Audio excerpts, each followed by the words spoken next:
If you want to know the true value of a classic car, you don't look at the paint job.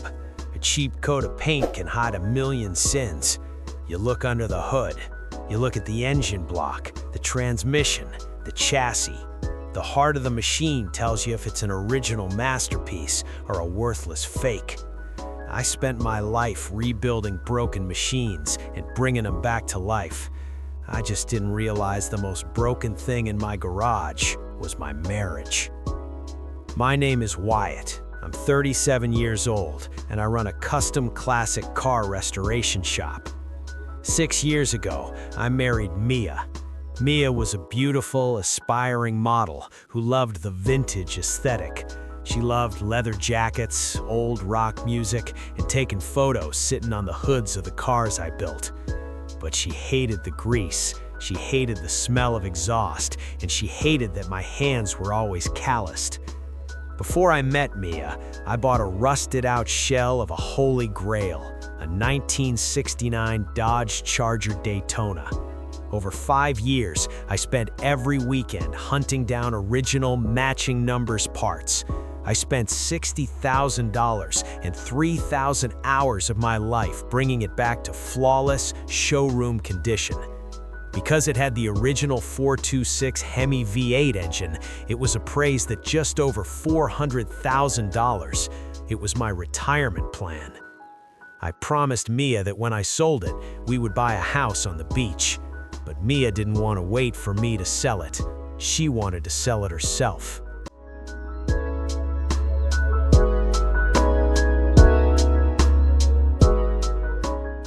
The shift happened when Mia started doing promotional modeling for a high-end exotic car dealership in the city. That's where she met Lance. Lance was a 40-year-old trust fund kid who owned the dealership.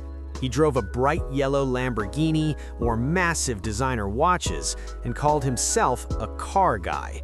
But Lance couldn't change his own oil if his life depended on it. He was a salesman, not a mechanic. Suddenly, Mia was spending all her time at Lance's dealership. The red flags started flashing like a check engine light. First, the disrespect. Mia started openly mocking my shop. "Wyatt, you're always covered in dirt," she would say, disgusted. "Lance manages multi-million-dollar portfolios. He operates in air conditioning. You're just a grease monkey." Second, the sudden interest in the paperwork. For years, Mia didn't care about the Charger. Suddenly, she was asking me highly specific questions about where I kept the physical title, the insurance documents, and the certificate of authenticity for the matching numbers engine. Third, the spare key. The custom ignition key for the Charger vanished from my pegboard. Mia claimed the shop dog must have knocked it into the trash. I know exactly where every single 10mm socket in my shop is. I don't lose keys. I decided to run a diagnostic on my wife.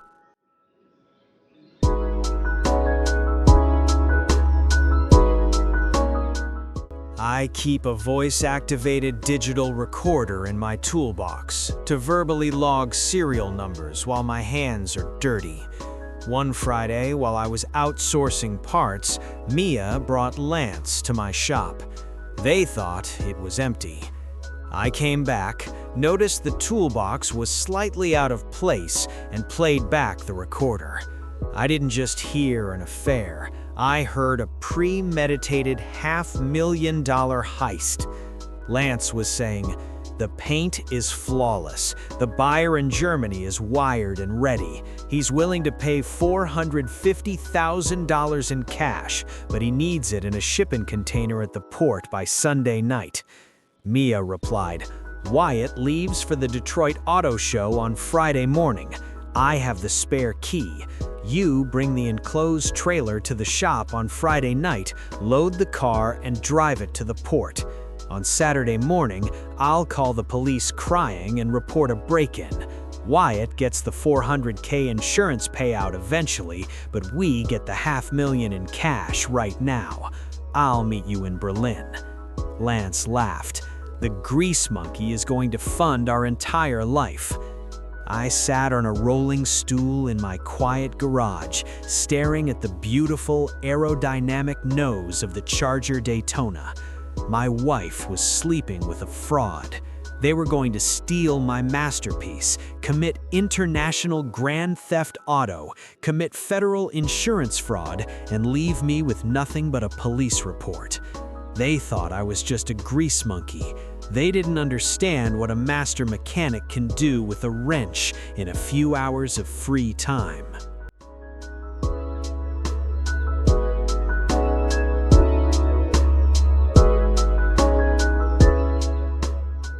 If you want to ruin a car thief, you don't slash the tires, you take away the heart. I didn't call the police. If I confronted them, Lance would deny it. Mia would play the victim, and they would just figure out a different way to ruin me. I needed them to steal the car. I needed them to present it to their buyer. On Wednesday night, while Mia was asleep, I went into the shop. I hooked up my heavy-duty engine hoist to the charger. Working with absolute precision, I disconnected the fuel lines, the transmission, and the motor mounts. In 3 hours, I pulled the priceless, massive 426 Hemi V8 engine out of the car. I loaded it into the back of my work truck, drove it to a secure storage unit, and locked it away. Then I went to a junkyard. I bought a completely dead, rusted-out 3-cylinder engine block from a 1994 Geo Metro for $100. It literally looked like a lawnmower engine. I brought it back to the shop, dropped it into the massive engine bay of the Charger, and haphazardly bolted it to the frame. It looked absolutely ridiculous, a tiny, rusty square of garbage sitting in a $400,000 muscle car. But I wasn't done. I disconnected the standard hood release latch. I installed a heavy-duty hidden hydraulic deadbolt system that locked the hood to the chassis. The only way to open it was to trigger a specific electronic sequence from a hidden switch under the dashboard. If Lance pulled the interior hood release handle, nothing would happen. I closed the hood. It latched permanently. The car looked absolutely perfect on the outside.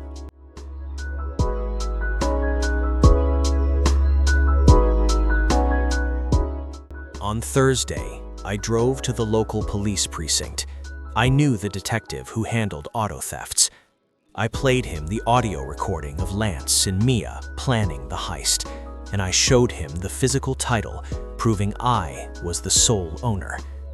"Detective," I said, "they are going to steal my car tomorrow night to illegally export it to Germany. I have multiple hidden GPS trackers installed in the chassis. Let them take it. Let them cross county lines with the trailer, and then nail them for felony grand theft auto." The detective grinned. "We'll be tracking the ping, Wyatt. Have a good trip to Detroit." On Friday morning, I packed my bags. I kissed Mia goodbye. "I'll miss you, baby," she said, giving me a sweet, lying smile. "Have a great time at the auto show." "Oh, I will," I replied. "And hey, keep an eye on the shop. That car's worth a lot of money." "Always," she promised. I got in my truck, drove 2 towns over, parked at a diner, and pulled out my iPad to watch the GPS.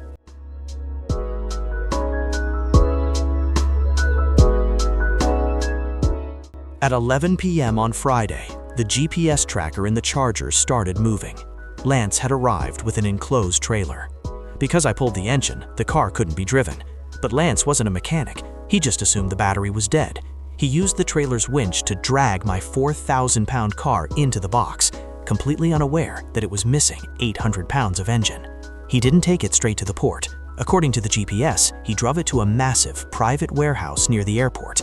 The German buyer's representative was there to finalize the $450,000 cash transaction before loading it onto a cargo plane. I called the detective. "The package is at the warehouse. Go." I wasn't there, but the police reports and the security cameras at the warehouse documented the entire glorious disaster. Lance proudly rolled the beautiful Charger out of the trailer. The buyer's representative was impressed by the pristine paint job.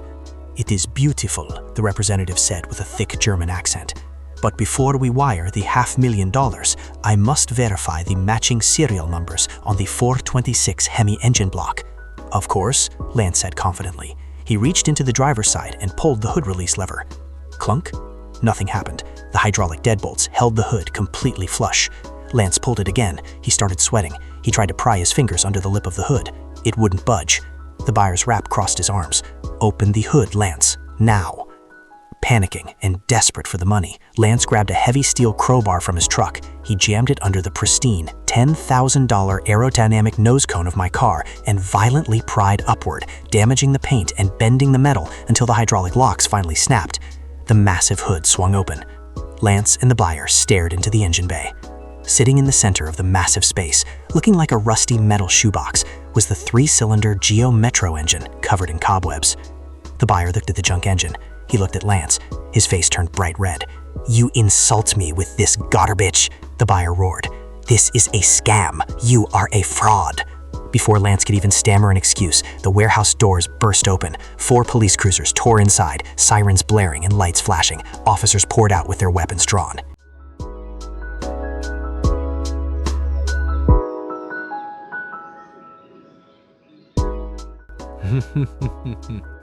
The smoke is clearing. The tone of absolute karma doing its absolute best work, with the power of the law. Lance was thrown against the side of his own truck and handcuffed for felony grand theft auto and attempting to traffic stolen goods. The buyer's representative, realizing he was caught up in a stolen car sting, cooperated fully with the police and gave them Lance's forged documents. Meanwhile, back at our house, Mia was asleep, dreaming of her new life in Berlin. At 2 a.m., the police knocked on the door. Because the audio recording explicitly named her as the co-conspirator planning the theft and insurance fraud, she was arrested on the spot in her pajamas. The fallout was an absolute pile-up. Lance's exotic car dealership was investigated by federal authorities, who found out he had been washing titles on luxury cars for years. His business was seized, his assets were frozen, and he was sentenced to 7 years in a state penitentiary.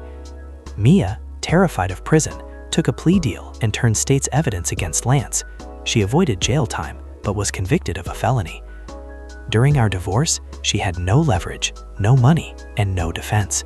Because she actively tried to steal and destroy a marital asset, the judge ordered me 100% of the house, my shop, and all the tools.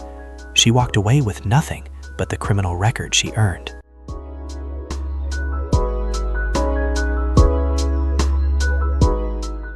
It's been almost 3 years since that night. The police returned the Charger to my shop the next day. I fixed the damaged hood latch, buffed out the paint Lance ruined with the crowbar, and dropped the glorious original 426 Hemi V8 back into the engine bay. A month later, I sold it legally at a high-end auction for $420,000 to a legitimate collector. I used the money to buy a huge piece of land and built my dream restoration garage. I now run a multi-million-dollar classic car business. Last I heard, Mia is working the front desk at a budget car rental agency at the airport. She watches people drive away in cheap cars every single day, while she takes the bus home. If there is a lesson to be learned here, it's this. A shiny exterior means absolutely nothing if the engine is rotten.